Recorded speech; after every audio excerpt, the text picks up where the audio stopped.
Welcome to Full Stack Business Owner. Yep, not Asset Blocks Business Owner Edition. Different name. But today, we're actually going to be talking about why we were forced to change our name. But before we get started, let's cue the disclaimer. Charley here from Full Stack Business Owner. I need to let you know that Grant, myself, and the Full Stack Business Owner team are in no way, shape, or form qualified to give you financial advice or pick investment products. We highly encourage you seek out and engage the use of professionals when making financial decisions or comparing investment products. All right, Charley, this episode is super important. To put it absolutely bluntly and simply, we just don't want to get sued. It's no different to someone presenting you with a business idea or a business proposition that just doesn't feel right. No matter if it kind of edges on your moral compass, whether it might be you taking advantage of a situation or getting one over someone else, or even it might actually just be on the wrong side of the law. You just need to choose your darn battles wisely. And Charley, we are here for the long term. And we're actually going to be walking everyone who's listening this through where we landed and why we got to where we got to. Now, I'm going to skip everything that we usually walk through in our intros and just jump straight in it. So without further ado, let's get into the episode.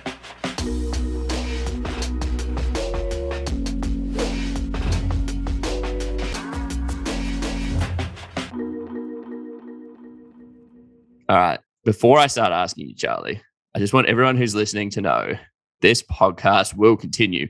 It's just going to be under a new name, something slightly different. So, Charley, let's dissect. Before we dive into all of the details, let's just jump into what's the new name and a little bit of a dissection of it.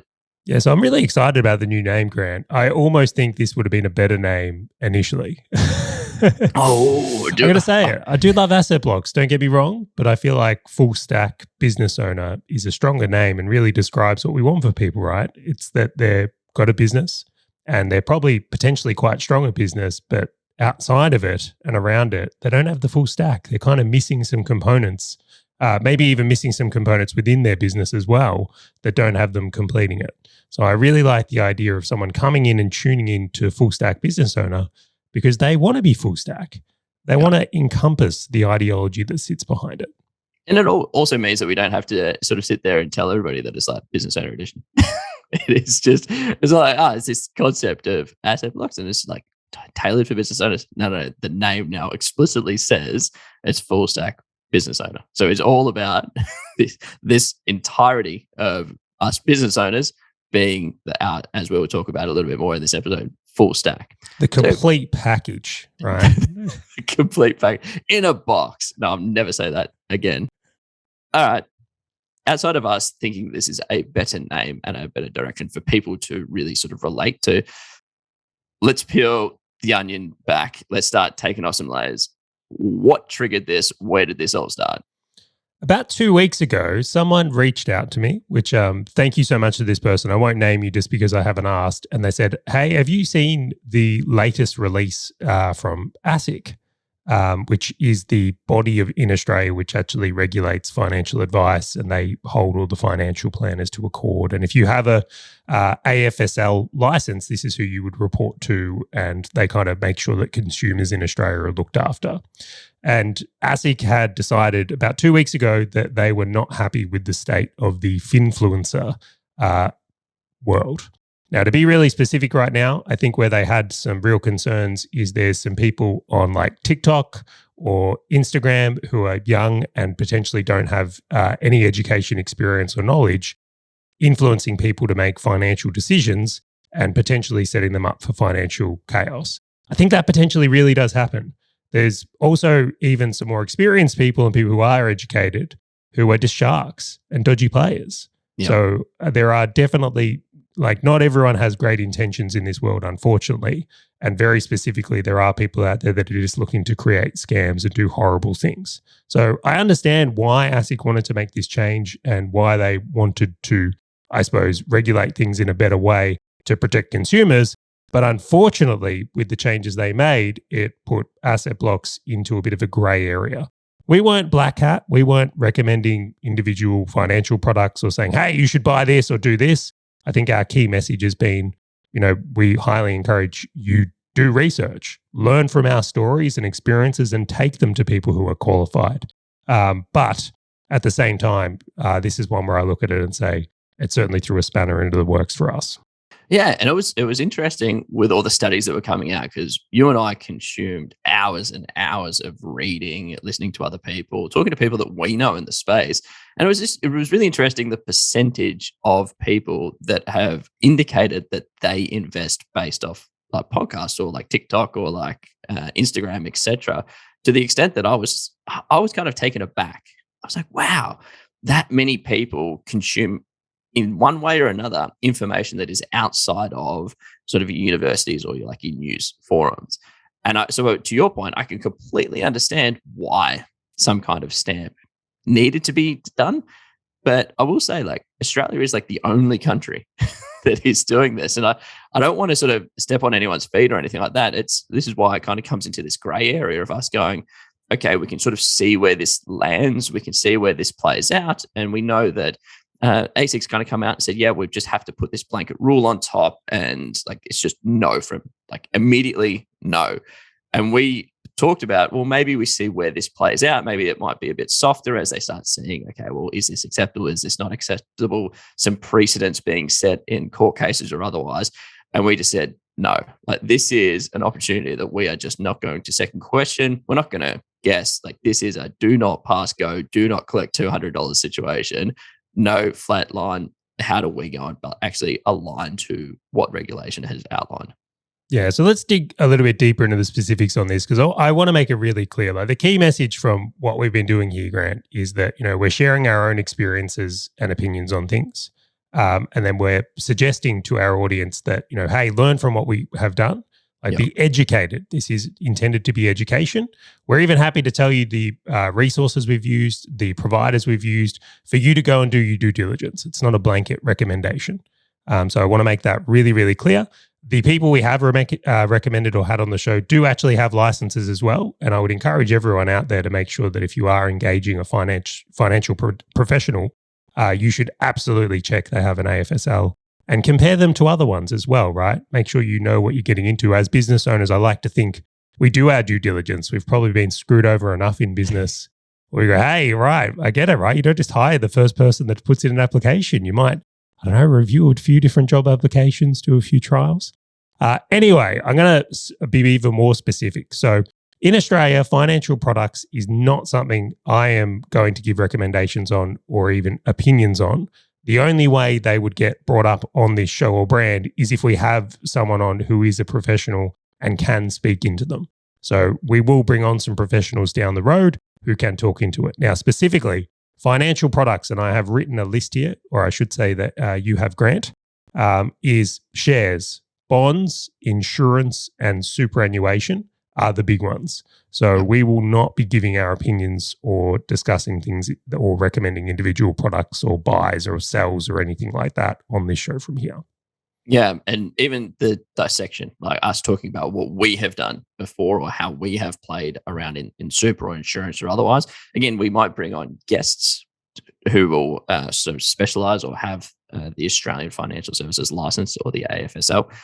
We'll actually come on and talk about this, but these are sort of points that we're not going to discuss, not going to walk through. Again, ASIC is the governing body on all of this, and we want to play through. This is a long game. We're not here to play short games or sort of do anything like that. We're here for the long term. So again, that list was superannuation, insurance, shares, and bonds. Was that list as well? There are more on the website. If you go to ASIC, you can see, again, we're making sure we abide. We don't want to get anyone into any financial trouble. But Grant does bring up an interesting topic here is like, I was thinking about this. Like you can be in business and have a great business or an idea and like the environment can change. 100%. And the one that I think about is like the internet, right? I think a lot of business owners, if you went back to maybe like the early 2000s, is, they were sitting there and maybe they had a retail store and the opportunity to go online was there. And they had to really make a decision of like, well, am I going to stay stuck in my ways or am I going to pivot? Am I going to continue to open physical stores and try and work that way? Or is there new and better opportunity? And I feel like that's what's just kind of happened to Asset Blocks in a way, noting that we're continuing with the show. But what's your thoughts on that? Like, have you ever encountered something similar yourself? Yeah, I See, I always stepped into the online world. So like when I first started businesses, it was online. And actually that was my competitive advantage because there were so many brick and mortars that were just resisting the change. They'd seen like the dot-com bubble burst. And that was as I was sort of coming out of university. And so I was very fortunate that I was coming out the other side going, yep, cool. I think I know where this thing's going into the future. And so I actually helped a lot of those organizations transition to be online. But to your point, I came up with quite a few of them that were set in their ways. Like they're just like, nope. I don't want to try something new. I don't want to listen to my customers, which we're going to talk about in just 1 second. And this is not the change that I'm for. So for me personally, I've always been that catalyst of changing that internet example of people going, cool, I actually want to come online and I do want to change my business and I want to adapt with the times, mainly because this is the only way I'm going to survive. This is the path of where most people are going to be. This is where my customers want me to be. So I will not resist the change and I will go with that to actually unlock a greater audience for me. Yeah. Do you know, I find this fascinating is the idea that can you name me any business, and there probably are some, but I can think of some that have definitely not done well in this circumstance. When change happens, right, like the internet comes along or electricity comes along or whatever it was, do you not see that the ones that are resistant get wiped out? Like Kodak, Blockbuster, like the Yellow Pages. The list goes on. The list goes on. Yeah, and I always look at like, would they say the one thing that's constant is change, right? Or the only thing that we know is true is like taxes and change or something like that. And it's forever. We're going to need to evolve. We're always going to need to change. But things adapt, especially in business, right? Like, and you've been in business as long as I have. How many changes have happened? Well, it was only a couple of decades ago when GST was introduced. Well, now everybody has to change. All right. So before you didn't have to put 10% on top of everything, but no, now you have to do it. And so what happens is there's some resistance and then people go, okay, well, this is the new norm. I need to do this in order to be better at it. Or people would go, no, this is too complicated. I just don't want to change. Using offshore labor. Offshore labor. When I first started in agency world many, many moons ago, it was like almost unheard of to hire an assistant from overseas. And it was interesting, those who got on board, myself included, the labor arbitrage on that actually was our competitive advantage. The people that were all localized in Australia, which has a very high cost of staff, ended up getting eaten alive by the competition because their cost basis was just so much higher. Yeah. The other one I'll put onto that was online communication. Like you've got Zoom now, but I remember when I lived in the Philippines for like 6-7 years, and this was a decade ago. You know how slow those internet connections were and trying to do that on Skype? Painful.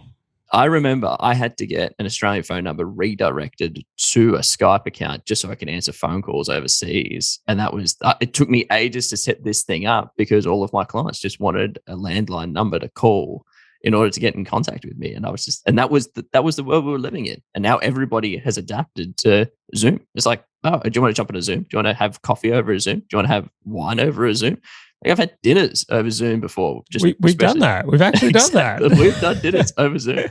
And that is, to your point, industries change. Things change. You need to adapt with it. But it's actually a great segue into one of the key points that I do want to make, which is you need to listen to what your customers and audience actually wants, right? Because it's one thing just making a change because you're seeing an industry or an economy or the environment around you changing. It's a completely different thing to change as well because it's what your customers are wanting. And I know, Charley, you've spoken to quite a few of our listeners who are quite good friends of ours who have actually come to you with some questions that were not going to be directly responded to within asset blocks. Do you want to tell us a little bit more? Yeah. So first off, I love hearing from our audience. So if you want to send me a Facebook message or email us or whatever it is, or leave a comment wherever you're doing this, like I thoroughly enjoy hearing from you and the feedback we get from this show. The response is like every day someone is messaging me saying, hey, I really enjoyed this episode or they love the podcast. So big thanks to the audience. Like we made this for you. Like it lights me up to know that is the intent. But when I'm having these conversations and talking with people, one of the things that kept coming up was that, hey, I love the idea of getting better with my money, getting better with finance and like, building something outside of my business. But my business isn't in a place yet where I can actually do that. Yeah. Like I don't have a great business to be able to do the things you guys are doing, Like, and then often asking me, well, what should I do?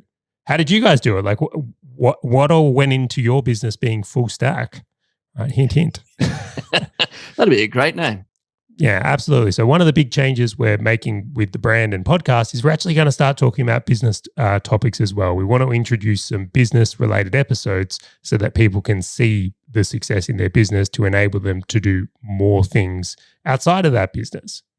Yeah, and it was interesting. I have, to your point as well, it's actually rekindled some old relationships that I've had of people that I haven't spoken to in a couple of years. And as a matter of fact, like 2 days ago, a gentleman that I haven't spoken to in about 3 years, 4 years, that we both know, sent me a Facebook message. Just last Facebook message between us was quite a while ago. And it's like, I love this. You have now challenged me on my thoughts around my own business, my own money, etc. And I was just like, this is great. This is exactly what this was set out to do. And on the flip side, a lot of people have been pinging me saying, well, how can I optimize my business to turn into what yourself and Charley are talking about? Like the outcome is there. How do I use the business as a better mechanism to kind of achieve that outcome? And these conversations kind of lit that light bulb or that spark of going, if that's the blocker that everybody's having or a lot of people are having in order to unlock this other component in their personal life, maybe we need to lean in on that, because maybe that is the bigger problem that people have right now. Well, it's not a maybe, it's a definitely. I'm certain on this. So the observation we've both had with many people we've spoken to, and something I've seen for many, many years, is like often I'll meet a business owner and like in an example, they might be like really, really strong at marketing and sales, or they're really, really strong at product. Right? They've got a fantastic product. And we met someone not too long ago who was like, I would say probably the best product person I've ever seen. Ditto. Yeah, but severely lacked business owner skills. Couldn't read financials. Couldn't apply resources or plan or do sequencing. Didn't have things in place where they were running a business efficiently. Like it was just bloated as hell. And I'm looking at it and I'm going, you don't see the problem I see here because you don't have a full stack of business owner skills. You're actually missing some very key components that if you just got a little tweak up over here, like you would get an exponential result, but you're just trying to solve this problem in your sphere. So I'll just elaborate on that. Like if you talk to a marketing and sales guy and then like that's their skill set, that's what they've got in the stack. Well, everything just turns into, well, I'll just make more sales. Correct. I mean, it doesn't matter that my margins are terrible or my product's crappy or I get a lot of refunds. Yeah.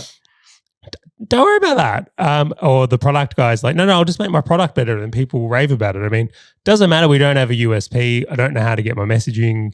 I can't read my financials. We don't have any good project manager, but that's fine. The product's getting better. And I'm like, there is a gap here, a huge gap. And then this turns into, I think, a whole heap of problems and challenges that stop business owners from ever getting to the place where they can do some of the really cool stuff that you and I have been able to get up to, whether it's investing or buying property or ridiculous cars, which we'll talk about that money pit in another episode. Which I thoroughly enjoyed that car, by the way. It's so good. It fulfills my soul, Grant. It really does. It's happiness on four wheels. That is the greatest. Dude, they should have put that as the tagline for the brand. It's just the happiness of forwards. But the thing that fascinates me a lot with it is it's counterintuitive. How many times have people said to you, in your experience, do what you love and the money will follow? Oh, I love marketing, so I'll just do that and I'll ignore everything else. But also, you need to specialize on one thing personally and then build a business around that. Grand. But if you specialize like a surgeon, right, that's the key, right? You look at how much specialists get. I mean, it doesn't matter that specialists also have to be able to run a good business in that specialty to do well. But if you were just a really good heart surgeon, you've made it. Yeah, it's funny. A friend of mine from a high school family were like GPs, and the mum actually got my friend, the daughter, to do the books and the BAS statements and stuff for them. I'm like, exactly as good as an accountant. That's fantastic. But yeah, to that point, like specializing as a business owner, when you're looking across your personal life, your business life, etc., do you reckon just knowing Facebook ads and being able to offer people or have good marketing, do you reckon that's just going to give you all the wins that you need? Here is the challenge I see. I think initially it does. I think if you are starting from scratch, if you get really good at either like marketing and sales or product, or like, you pick an area and you get really good at it, that's the thing that gets you off the ground. That's Off the the thing ground. that, yeah. I agree.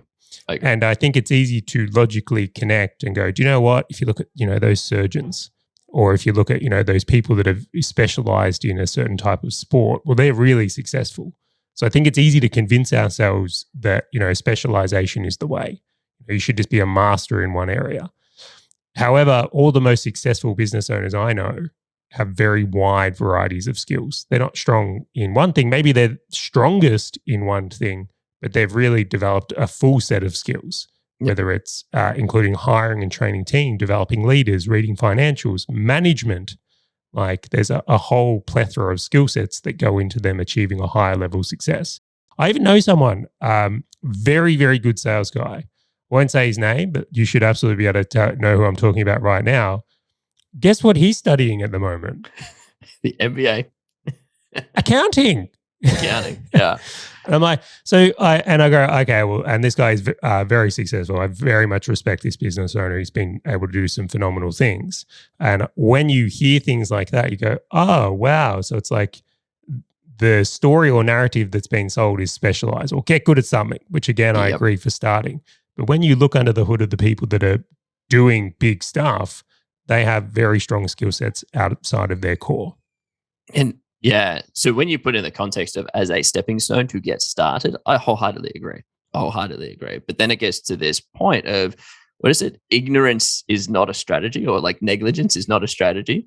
Like just not looking at books or your finances and just not looking at like the delivery side is not someone else will do it. That's not a way to You never managed your business by your bank account. You're just like, you look, there's money in the bank. We're doing good. Well, but it's also, I always look at it, which is like you being blindsided, right? Like if you just don't know what you don't know, right? And I always use the example of, if you're not a car guy and you try and say, well, why do you think a car propels forwards? Like, how do you think an engine works? People's responses are just, I have no idea, right? Because you're blindsided. You just have zero understanding of what that does. And so from a finance perspective, they're like, what do you mean? I see money coming in and I see money going out. Like, well, there's a mechanism that sits in there that has all of these other things that happen. Oh, I hire people. What? There's a whole heap of mechanisms around people that I need to understand, know, and all these things. And if you've never had someone talk to you about it, you just be blindsided by it, right? Because that's why, as a full stack business owner, being across the entire business is so important. Now, you articulated very well. You can have specialized in this is what I call T skills and H skills, where you have deep knowledge on one thing, but you have some skills across the rest. That's great, but you just need that full stack understanding of going, no way. I can have an intellectual conversation to challenge my accountant. I can have an intellectual conversation to challenge my sales team. I can do all of these things, as opposed to me just blindly saying, okay, no worries at all. What you say is gospel.